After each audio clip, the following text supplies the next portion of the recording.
Thank you, Lord Hain.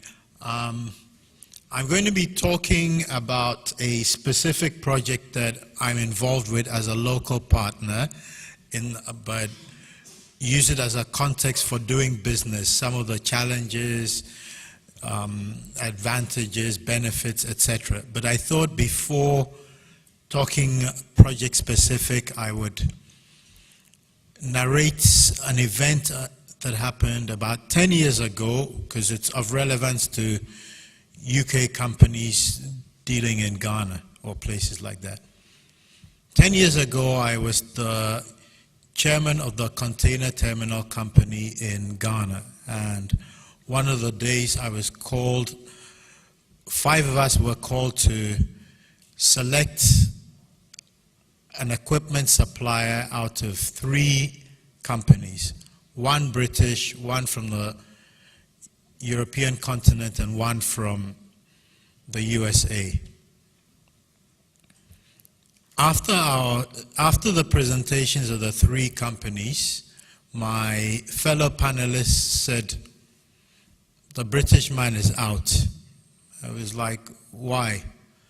They said, clearly he has no confidence in his business. He told us all the problems, then he told us the benefits.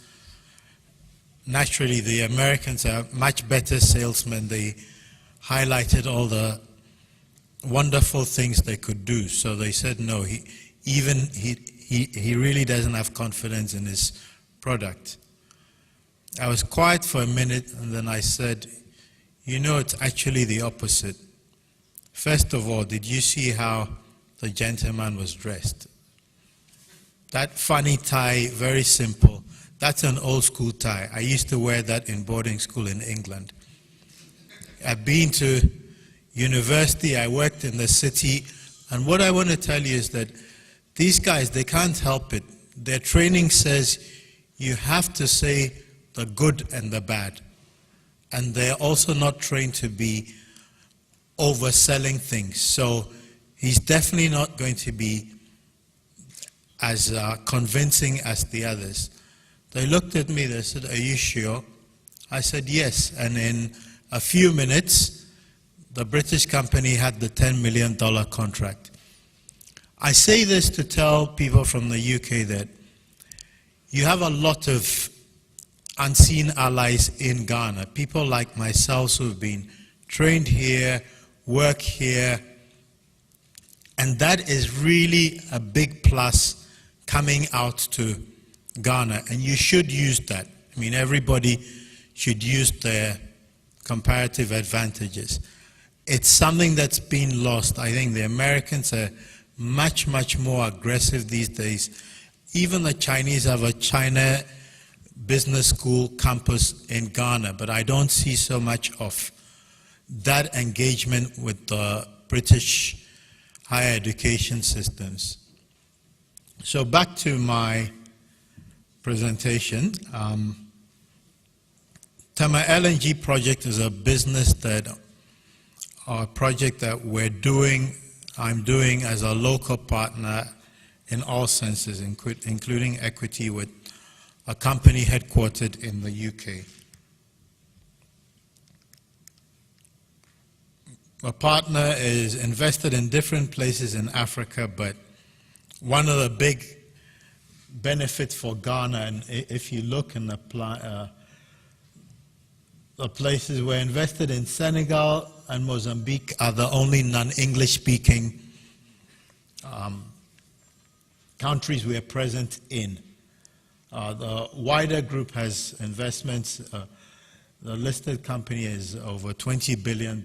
But again, English speaking is, I'm just trying to highlight that English speaking is really a big thing. And sometimes the UK, I find when I deal with people out in Ghana, there's a reticence or non-recognition of the benefits of having the English language. And so, for example, Singapore has only 2 trade offices in Africa, one in South Africa, the other is in Ghana. And the Singaporeans, who are very analytical, have analyzed it. But one of the big things they said was, look, this is English speaking with very good systems. This is a good place to operate out of. And I know that for our group as well, that was a requirement, all the good things people have spoken about, law and order, democracy, etc. So what's this project about? It's a recognition that Ghana has an energy deficit. I mean, everyone who's visited recently knows that we have power outages, there's not enough generation, etc. And but some of the things that it leads to are that even when there's power plants existing, there's utilization levels are quite low.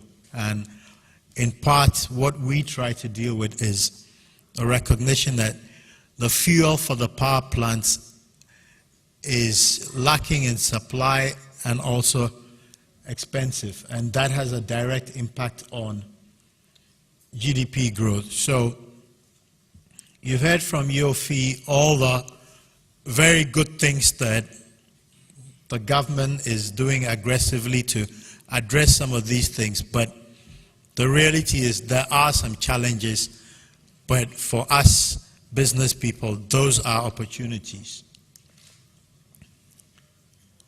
What is our project? This picture really represents our project very simply. 2 ships. The one with the label FSRU is a floating storage regas unit. What it does is it allows liquefied natural gas to be imported on gas comes transported in liquid form, but power plants in Ghana use them in the gaseous form. That ship, which is the size of a 20-story building, a standard 20-story building, receives the liquefied gas, stores it, regasifies it. Then we're going to build a 12-kilometer undersea pipeline to landfall, and from there we connect next door to the West Africa gas pipeline location and serve the power plants in Tema from there. Why are we doing that? Conversion to gas gives real savings compared to light crude, LCO, which is what the power plants use now. By comparison, at $50 a barrel, its equivalent in gas, including the cost of our infrastructure, leads to savings just in the Tema area of over $300 million annually.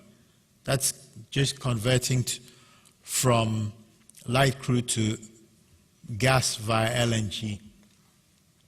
Not to mention the fact that these power plants were built primarily for gas fuel, and therefore per every molecule of gas compared to liquid, there's an increased efficiency of over 10%. So even if the price was the same for the 2 types of fuel, you would get more out of it. I don't want to dwell too much on a lot of the other project benefits, but needless to say, this is a project that has strong support from the likes of the African Development Bank, FMO, DEG of Germany, etc. Infrastructure design is complete. We've done all the permitting, and in Ghana you have to do a lot of permitting. We've heard Yofi again talk about rationalizing so that you don't duplicate some of these things. We have Ghana Investment Promotion Strategic Investor Status. That gives certain benefit, not just in tax, but ease of operation. We have a facility use agreement signed with the Ghana National Petroleum Company. Now, we're inviting people to Ghana, but the truth is that there are some real frustrations for businesses.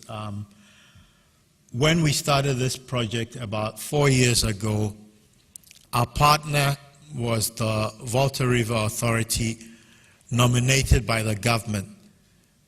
2 years into or halfway into the project, strategically the government decided that the Ghana National Petroleum Company should be the national gas aggregator. And it's for a logical reason. Ghana has indigenous gas in the west, whereas the east, where the bulk of the industrial production is stranded because the West Africa gas pipeline does not work well.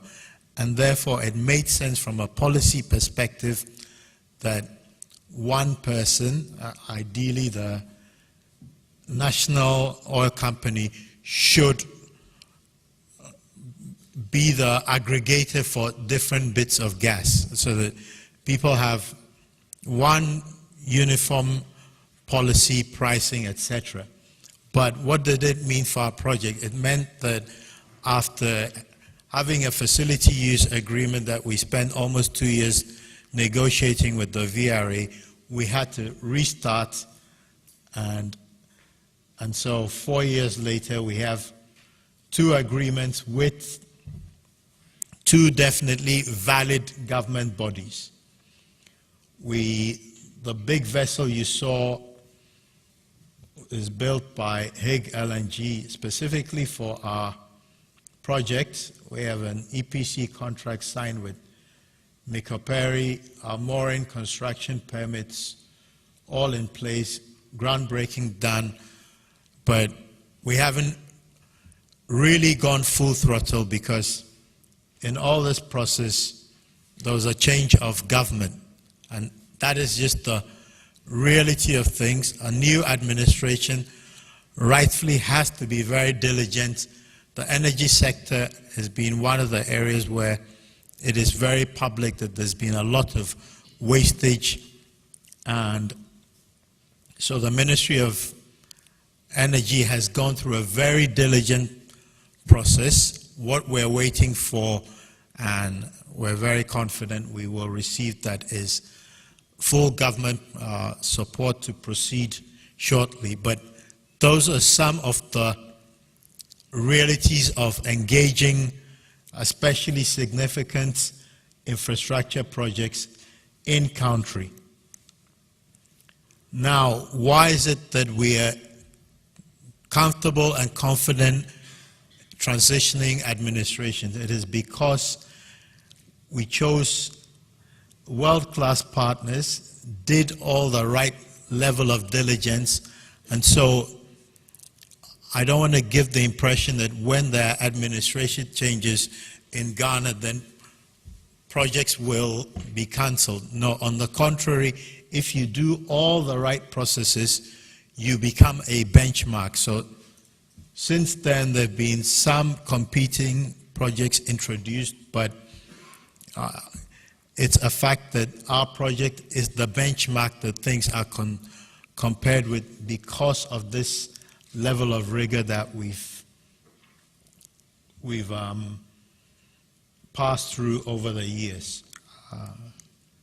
So companies such as ourselves, working with local partners such as me, are ready. We are open to work with new people that are looking into Ghana. Steve Gray closed on, one of his closing points was that one needs local partners. One needs local partners. My last thing is, because one of the things I find that confuses English-speaking people when they come to Ghana is they assume that just because we're all speaking English, the meanings are the same. It's not. And people like us who have the benefit of both worlds, we help you to translate. So when a Ghanaian, including officials, says that something will be done very soon, It doesn't mean that it will be next week or shortly after. What it really means is that we have a strong interest and desire to work with you. We will look at all the processes and see if we can accommodate you. Now, because we're very polite and also optimist, if you respond too soon and say, I will be back next month, you will be encouraged to come back next month, and it can go on and on. So those cultural things are quite important, and we can help with that. Another thing that I've noticed, and this is a plus for Ghana, when people work in other more regimented African countries, they tend to assume that once we've met the president or the minister and he says that you have full support, that everything should fall in line and new laws will be made to accommodate your project. Unfortunately, it doesn't work like that in Ghana, because that's the price of the high democratic credentials. Things have to work by rule of law. As I've said, therefore, some patience has to be exercised when coming in country, but your reward for that patience is that your project will last and outlive different government or political administrations. Thank you.